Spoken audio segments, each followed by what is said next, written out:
ఇంత అన్యాయమా రేవంత్ నీ ప్రభుత్వం? ఇంత అన్యాయమా? నీ కొడుకు ఓట్లేసిన ఆయన నువ్వు ఉండాలే బాగుంటది అనుకున్నాం కానీ ఇంత అన్యాయమా? కొడుకు రూపాయి పెట్టింది నా కొడుకు తప్ప. నీది న్యాయమా చెప్పు?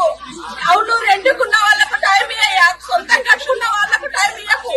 రెండుకున్నాం కదా మేము, మాకేం తెలుసు ఇది దీంట్లో ఉంది అని మాకేం తెలుసు? అమాయకుడు నా కొడుకు రూపాయి కష్టపడ్డాడు. నా కోడలు ప్రెగ్నెంట్ ఉంది, ఒక్క 2 నెలలు టైం అడుగుతున్నామా? 5 ఏళ్ళకి ఇప్పుడు నీళ్ళు వస్తుందయ్యా. నా కొడుకు రూపాయి కష్టపడ్డాడు. నా కోడలు ప్రెగ్నెంట్ ఉంది, ఒక్క 2 నెలలు టైం అడుగుతున్నామా? 5 ఏళ్ళకి ఇప్పుడు నీళ్ళు వస్తుందయ్యా. నా కోడలు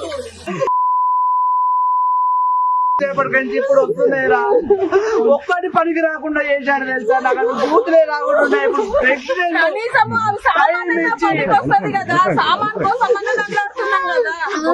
ప్రెగ్నెంట్ మీరు ఏం కాపాడతారు? మీరు ఏం రాష్ట్రం మీది?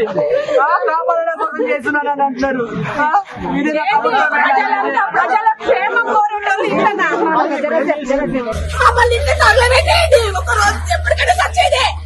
ఎప్పటికైనా సచ్చేది ఒక రోజు తగలబెట్టండి నన్ను. ఈ కొట్లాటలు ఈ కొట్టలు ఇవన్నీ చేయకండి, ఒక రోజు తగలబెట్టేయండి. ప్రాణం మీద నాకు ఆశ లేదు, ఎప్పటికైనా సచ్చేదే. ఇంకేం చూస్తాము?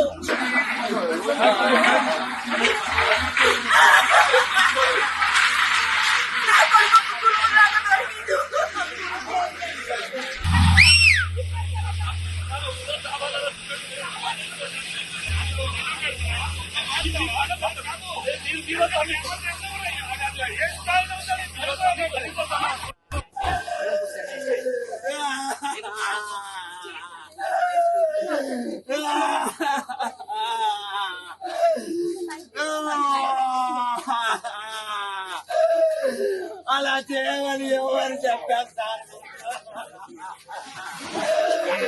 ఎక్కడి నుంచి ఎవరు సార్?